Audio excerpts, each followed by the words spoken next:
Hi everyone, welcome to my channel. ఈ curry చాలా ఈజీగా అయిపోతుంది, సింపుల్గా. And mix veg curry. దీనికి కావాల్సినవి క్యాప్సికమ్, బంగాళాదుంపలు అండ్ క్యారెట్, జీడిపప్పు, sweet corn and green peas. So నా దగ్గర ఇవి అవైలబుల్గా ఉన్నాయి, అవి యూజ్ చేసుకున్నాను. ఇంకా మీ దగ్గర ఎక్స్ట్రా ఏమైనా వెజిటేబుల్స్ ఉంటే అవి కూడా యాడ్ చేసుకోవచ్చు. యాడ్ చేసుకొని మంచిగా ఆనియన్ అండ్ టొమాటో కూడా వేసుకోవాలి. అన్నీ వేసుకున్న తర్వాత వాటిని మంచిగా ఫ్రై చేసుకోవాలి. ఫ్రై చేసుకొని మెత్తగా అయ్యేంత వరకు బంగాళదుంప ఉడికిందో లేదో చెక్ చేసుకొని, వన్స్ అది ఉడికిన తర్వాత వాటర్ కావాలి అంటే కొంచెం వేసుకోవచ్చు. అండ్ నాకు ఇంకా గ్రేవీ కొంచెం థిక్గా కావాలి అనుకుంటే బంగాళదుంపల్ని కొంచెం మెత్తగా మ్యాష్ చేసుకుంటే థిక్ గ్రేవీ వస్తుంది. దీన్ని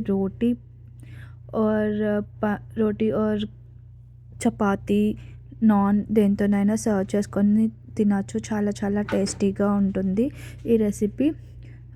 ఏ కూరలైనా యూస్ చేసుకోవచ్చు. So thank you so much for watching.